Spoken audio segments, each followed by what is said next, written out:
토론에 오신 것을 환영합니다. 오늘은 우리 생각과 기계를 직접 연결하는 뇌 컴퓨터 인터페이스, 그러니까 BCI 기술에 대해 이야기 나눌 시간입니다. 네. 이게 뭐랄까, 최근 몇 년 사이에 정말 놀라운 소식들이 많이 들려왔죠? 특히 그 2024년에 뉴럴링크 임상시험에서 생각만으로 컴퓨터 커서를 움직이고 비디오 게임까지 했다는 건 정말 이게 공상과학 속 이야기가 아니구나 하는 걸 보여줬어요. 또 그 말을 할 수 없는 분들이 다시 소통할 수 있도록 돕는 기술들도 계속 개발되고 있고요. 맞습니다. 바로 그 지점에서 오늘 우리의 이야기가 시작되는데요.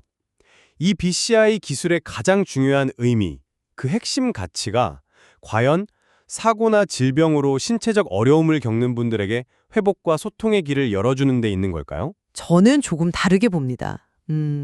물론 회복과 소통 중요하죠. 중요한데 이 기술의 진정한 파급력은 인간의 능력 자체를 증강시킬 가능성을 열고 또 그 과정에서 우리가 마주하게 될 어떤 근본적인 윤리적, 사회적 질문들에 있다고 생각합니다. 저는 BCI 기술이 가져올 여러 가능성 중에서도 현재로서는 역시 질병과 장애로 평범한 일상을 잃어버린 분들에게 새로운 희망, 그리고 또 구체적인 회복의 수단을 제공한다는 점, 여기에 가장 큰 무게를 두고 싶습니다. 저는 그 회복의 가능성을 인정하면서도 그건 BCI가 가진 잠재력의 어떻게 보면 일부일 뿐이다. 이렇게 생각합니다.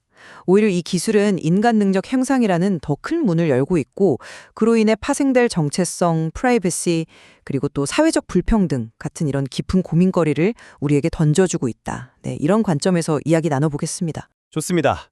제 입장을 먼저 좀 말씀드리자면 저는 BCI 기술의 현재 가치는 단연코 의료 분야에서의 혁신에 있다고 생각합니다.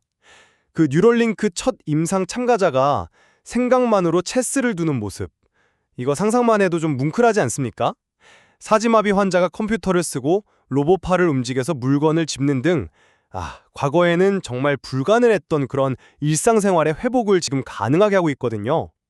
특히 루게릭병처럼 온몸이 서서히 마비되어가는 분들에게 생각만으로 외부와 소통할 수 있는 길을 열어준다는 것은 이게 단순히 편의를 증진하는 차원이 아니라 삶의 존엄성과 직결된 문제라고 봅니다. 이런 분들에게 BCI는 기술 이상의 의미, 그러니까 바로 절실한 희망인 거죠. 물론 장기적으로 보면 능력을 향상시키는 방향으로 갈 수도 있겠죠. 하지만 지금 당장 고통받는 사람들에게 실질적인 도움을 줄 수 있다는 점, 이것이 BCI 기술 발전의 가장 강력한 명분이자 우리가 집중해야 할 핵심 가치라고 생각합니다. 단순히 기능을 회복시키는 걸 넘어서 잃어버렸던 세상과의 연결고리를 다시 만들어주는 것이니까요. 네, 그 의료 분야에서의 눈부신 성과, 저도 깊이 공감하고 그 중요성을 결코 가볍게 보지 않습니다. 정말로 어떻게 보면 인간적인 기술의 승리라고 할 수 있겠죠. 하지만 저는 그 성과가 오히려 BCI가 가진 더 거대한 잠재력의 빙산의 일각을 보여주는 것이라고 생각해요. 생각을 읽어서 기계를 제어한다는 것 자체가 인간과 기계의 경계를 허무는 완전히 새로운 가능성을 연 것 아니겠습니까? 저는 이 기술이 단순한 치료 도구를 넘어 인간의 인지 능력이나 신체 능력을 기계와 결합해서 근본적으로 확장시키는 소위 트랜스 휴먼, 그러니까 기술을 통해 인간의 생물학적 한계를 넘어서려는 그런 흐름의 핵심 동력이 될 수 있다고 봐요. 실제로 의료 영역 밖에서의 가능성은 이미 현실화되고 있습니다. 예를 들어 게임 세계에서 생각만으로 아바타를 조종하면서 전에 없던 몰입감을 경험한다거나 아니면 자신의 뇌파 패턴을 분석해서 집중력을 높이는 훈련을 하는 신경 피드백 같은 기술들, 이런 건 이미 상용화 단계에 접어들고 있거든요. 이런 확장 가능성을 염두에 둘 때 우리는 몇 가지 좀 심각한 윤리적 딜레마에 직면하게 됩니다. 첫째는 생각의 프라이버시 문제죠. 나의 의도, 감정, 심지어는 무의식적인 생각까지 데이터화돼서 해킹당하거나 상업적 정치적으로 악용될 소지는 없을까요? 둘째, 기술 접근성의 차이가 신경학적 격차를 만들어서 지능이나 능력 면에서 새로운 형태의 사회 불평등을 심화시킬 위험은 없을까요? 그리고 셋째, 만약에 기억을 편집하거나 타인의 경험을 다운로드 받는 일이 가능해진다면 나라는 존재는 대체 무엇으로 정의해야 할까요? 저는 이런 질문들이 그냥 먼 미래의 일이 아니라 BCI 기술이 발전하면서 우리가 필연적으로 마주하게 될 현실적인 과제라고 생각합니다. 말씀하신 그 윤리적 우려들, 물론 간과할 수 없는 중요한 지적입니다. 하지만 저는 현재 BCI 기술 개발의 주된 동력, 그리고 가장 가시적인 성과가 명백히 의료적 필요에 있다는 점을 다시 한번 강조하고 싶습니다. 뉴럴링크의 첫 환자가 보여준 그 변화는 단순한 기술 시연이 아니라 정말 절망 속에 있던 한 사람의 삶을 실제로 바꿔놓은 사건입니다. 이런 사례들이야말로 BCI 기술 연구를 계속해야 하는 강력한 이유가 아닐까요? 그리고 BCI 기술에는 머리에 쓰는 뇌파 측정기처럼 뇌에 직접적인 외과적 조치를 취하지 않는 비침습적 방식도 있습니다. 이런 방식은 상대적으로 안전하고 윤리적 부담도 적죠. 하지만 사지마비 환자가 로봇팔을 자유롭게 움직이는 것과 같은 그런 정밀하고 복잡한 제어는 현재로서는 뇌에 직접 전극을 심는 침습적 방식을 통해서 구현되고 있거든요. 저는 이 침습적 방식의 의료적 적용이 현재 기술 발전의 핵심 동력이고 또 그 혜택이 잠재적 위험보다는 훨씬 크다고 판단합니다. 네, 바로 그 지점인데요. 저는 그 의료적 성공이 오히려 BCI 기술의 광범위하고 혁명적인 잠재력을 역설적으로 보여준다고 생각해요. 생각을 읽어서 움직임이나 언어를 만들어낸다는 것 자체가 인간의 의도와 외부 세계를 직접 연결하는 그야말로 인터페이스의 궁극적인 형태 아닌가요? 의료 분야에서의 성공은 이 엄청난 기술이 가능하다는 개념 증명, proof of concept이나 마찬가지라고 봅니다. 보세요. 우리는 생각을 읽어 현실을 바꿀 수 있습니다. 라고 선언한 셈이죠. 일단 그 문이 열린 이상 기술의 흐름이 단순히 잃어버린 기능을 회복하는 수준에만 머무를 것이라고 보기는 어렵습니다. 이미 게임, 엔터테인먼트, 자기계발 같은 다양한 분야에서 BCI를 활용하려는 시도가 나타나고 있지 않습니까? 그렇죠. 그런 시도들이 있죠. 네. 이런 흐름은 결국 기술이 치료를 넘어서 향상, 인핸스먼트로 나아갈 가능성을 시사하는 겁니다. 즉, 의료적 성공이 오히려 더 넓은 영역으로 어쩌면 인간 능력 자체를 재정해야 하는 방향으로 기술이 뻗어나갈 길을 닫고 있다고 봐야 하지 않을까요? 윤리적 문제에 대한 관점도 조금 다른데요. 물론 새로운 기술에는 늘 예상치 못한 위험과 윤리적 딜레마가 따릅니다. 그건 맞아요. 하지만 저는 이것이 기술 발전을 멈춰야 할 이유가 되기보다는 우리가 신중하게 관리하고 헤쳐나가야 할 과제라고 생각합니다. 예를 들어서 우리는 이미 유전자 정보나 민감한 의료 기록 같은 데이터를 다루기 위한 법적, 제도적 장치들을 계속 발전시켜 왔잖아요. BCI를 통해 얻어지는 뇌활동 정보 역시 그 중요성과 민감성을 고려해서 기존의 프라이버시 보호 원칙과 데이터 보안 기술을 적용하고 발전시켜 나갈 수 있다고 봅니다.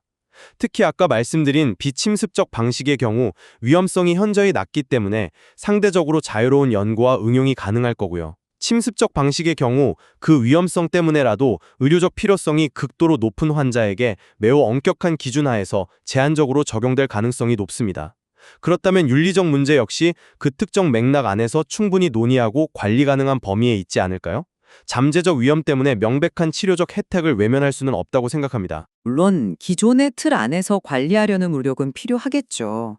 하지만 저는 BCI가 제기하는 윤리적 문제가 기존의 데이터 프라이버시 문제와는 차원이 다른 아주 본질적인 문제를 안고 있다고 생각해요. 특히 정교한 제어를 위해 필요한 침습적 방식은 단순히 행동 패턴이나 선호도를 추론하는 수준을 넘어서 말 그대로 우리의 생각과 의식의 영역에 직접 접근하는 기술입니다. 해킹이나 오용의 위험은 차치하더라도 내 생각이 나도 모르게 읽히고 분석될 수 있다는 가능성 자체가 인간 존엄성의 근간을 흔들 수 있다는 거죠. 이건 단순한 부작용이 아니라 기술의 작동 방식 자체에 내재된 위험 아닐까요? 또한 인지 능력 형상이 가능해진다면 어떻게 될까요? 값비싼 BCI 시술을 받을 수 있는 사람과 그렇지 못한 사람 사이에 넘을 수 없는 지능과 능력의 격차, 즉 신경학적 계급이 생겨날 가능성. 이건 정말 심각하게 고민해야 할 문제입니다. 단순히 경제적 불평등을 넘어서 인간 존재 자체의 불평등으로 이어질 수 있어요. 더 나아가서 기억을 강화하거나 특정 감정을 유도하는 등의 기술이 가능해진다면 과연 온전한 나는 누구이며 자유의지란 무엇인지 근본적인 질문에 답해야 합니다. 이것이 기술의 초기 의도와 무관하게 기술의 힘이 커짐에 따라 필연적으로 따라올 문제들이라고 봐요. 관리 가능하다고 보기에는 너무나 근본적인 질문들이죠. 예를 들어서 법정에서 피의자의 뇌 활동을 증거로 사용하려는 시도는 없을까요? 보험회사가 가입자의 잠재적 정신질환 위험을 뇌 데이터로 평가하려 하지는 않을까요? 그렇기 때문에 저는 침습적 방식과 비침습적 방식의 명확한 구분이 더욱 중요하다고 생각합니다. 이이지 헤드셋 같은 비침습적 방식은 상대적으로 안전하고 비용 부담도 적으며 이미 집중력 향상 훈련이나 간단한 기기 제어 등에 활용되고 있습니다. 이런 기술들은 윤리적 문제로부터 비교적 자유로우며 점진적인 발전을 통해 우리 삶에 긍정적인 영향을 줄 수 있습니다. 반면에 뉴럴링크처럼 뇌에 직접 칩을 심는 침습적 방식은 분명 획기적인 성능을 보여주지만 수술 자체의 위험, 감염 가능성, 장기적인 부작용, 그리고 방금 말씀하신 그런 심각한 윤리적 문제들을 안고 있습니다. 따라서 저는 이러한 고위험 고효과 기술은 정말 다른 대안이 없는 중증 질환이나 심각한 장애를 가진 환자들에게만 극히 제한적으로 그리고 매우 신중하게 적용되어야 한다고 봅니다. 현재 일부 침습적 방식의 의료적 성공 사례를 가지고 BCI 기술 전체의 위험성을 과장하거나 마치 모든 BCI가 인간 증강으로 직결될 것처럼 일반화하는 것은 경계해야 합니다. 의료적 필요와 능력 향상 사이에는 분명한 선이 있어야 한다는 거죠. 저는 그 구분이 현실적으로 유지되기 어려울 것이라고 봐요. 현재 BCI 기술에 대한 대중적 관심과 투자를 이끌어내고 또 우리 사회에 큰 파장을 일으키고 있는 혁신들은 대부분 정교한 제어가 가능한 침습적 방식에서 나오고 있습니다. 생각만으로 게임을 하거나 복잡한 문장을 생성하는 능력, 이런 건 현재 비침습적 방식으로는 구현하기 어려운 수준이거든요. 네, 그건 그렇죠. 우리가 논의하는 트랜스휴머니즘적 가능성, 그리고 제가 제기한 심각한 윤리적 문제들 역시 주로 이 침습적 기술과 연결될 수밖에 없습니다. 의료 분야에서의 성공은 의도했든 아니든 침습적 BCI 기술이 안전하고 유용하다는 인식을 확산시키는 효과를 가져옵니다. 이는 결국 기술의 적용 범위를 넓히려는 시도로 이어질 가능성이 높아요. 처음에는 치료 목적이었더라도 기술이 안정화되고 비용이 낮아지면 약간의 인지 능력 향상이나 더 나은 엔터테인먼트 경험을 원하는 수요가 생겨나지 않을까요? 의료적 필요라는 초기 명분이 과연 어디까지 그 확산을 막는 방파제 역할을 할 수 있을지 저는 좀 회의적입니다. 오히려 의료적 성공이 비의료적, 나아가 능력 향상 목적으로의 확산을 위한 기술적, 사회적 발판을 마련해주고 있다고 볼 수도 있습니다. 어느덧 이야기를 마무리할 시간이 다가오는군요. 저는 BCI 기술이 특히 신체적으로 극한의 제약을 겪고 있는 분들에게 기능을 회복하고 세상과 다시 소통할 수 있는 전례 없는 기회를 제공한다는 점을 다시 한번 강조하고 싶습니다. 이는 단순한 기술 발전을 넘어서 어떻게 보면 인류의 실현에 가깝다고 생각합니다. 물론 기술이 발전함에 따라 발생할 수 있는 여러 윤리적, 사회적 문제들에 대한 깊은 고민과 대비가 필요하다는 점도 충분히 인지하고 있습니다. 하지만 현재로서는 이 기술이 가진 압도적인 치료적 잠재력을 실현하는 것이 가장 중요하고 또 시급한 과제라고 생각합니다. 저 역시 BCI 기술의 의료적 가치를 부정하는 것은 아닙니다. 하지만 그것이 전부가 아니며 어쩌면 시적에 불과할 수 있다는 점을 지적하고 싶습니다. BCI는 인간과 기계의 관계를 근본적으로 바꾸고 인지 능력을 포함한 인간 능력 향상이라는 새로운 지평을 열고 있습니다. 이 과정에서 우리는 사고의 프라이버시, 사회적 평등, 그리고 나라는 존재의 의미에 대해 이전과는 전혀 다른 차원의 질문들과 씨름해야 할 것입니다. 이것은 먼 훗날의 이야기가 아니라 강력한 기술의 등장과 함께 이미 우리 앞에 놓인 현재 진행형의 도전 과제입니다. 기술의 혜택을 추구하는 동시에 그 이면에 드리워진 그림자 또한 직시해야 합니다. 네, 오늘 이야기를 나눠보니 BCI 기술이 던지는 질문들이 정말 다층적이고 복잡하다는 것을 다시 한번 느낍니다.